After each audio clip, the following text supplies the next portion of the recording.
SR university గురించి ఒక మాట. ఒక మంచి యూనివర్సిటీ ఎస్ఆర్ యూనివర్సిటీ.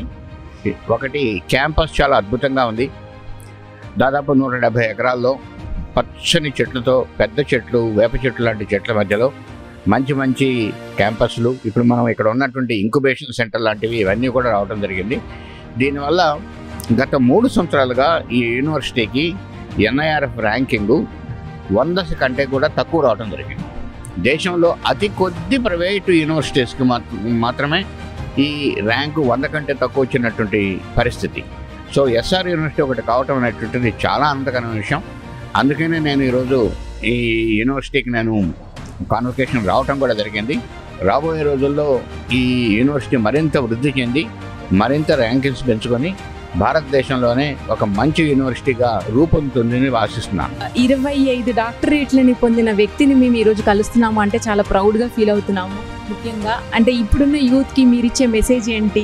మీలో కొంతైనా కూడా వాళ్ళు నేర్చుకుంటారు కదా అనే ఉద్దేశంతో మీతో మాట్లాడడం జరుగుతుంది. ఒక్కసారి ఒకటి, ఈరోజు భారతదేశం యొక్క శక్తి, స్ట్రెంగ్త్, యూత్. భారతదేశం యావరేజ్ ఏజ్ 28+ ఉంది. అంటే మన దగ్గర ఈరోజు దాదాపు 65% మంది స్కిల్ నేర్చుకునేటువంటి వాళ్ళు, లేకుంటే ఒక పని చేయగలిగేటువంటి వాళ్ళు. ఈరోజు ముఖ్యంగా భారతదేశం యొక్క ప్రగతి యువత మీద ఆధారపడి ఉంది. వీరు ఏ రకంగా వాళ్ళు శాస్త్ర సాంకేతిక రంగాల్లో ముందుకొచ్చి కొత్త కొత్త ఆవిష్కరణలు చేసి కొత్త విషయాలు కనుక్కున్న తర్వాత భారతదేశం ముందుకెళ్లేందుకు దోహదపడుతుంది. అయితే ఈరోజు మనం చూస్తే గత కొన్ని సంవత్సరాల్లో యువత చాలా అద్భుతంగా రాణిస్తున్నారు.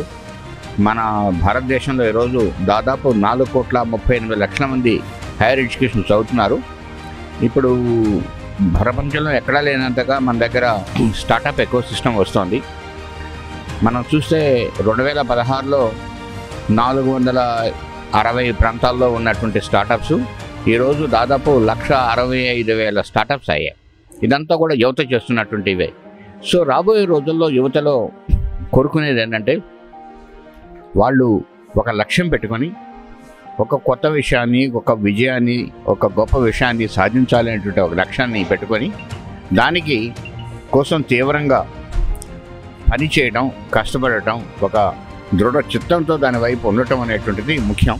వారు సాధించేటువంటి విజయాల వలనే భారతదేశం రాబోయే రోజుల్లో వికసిత భారత్గా రూపొందుతుంది.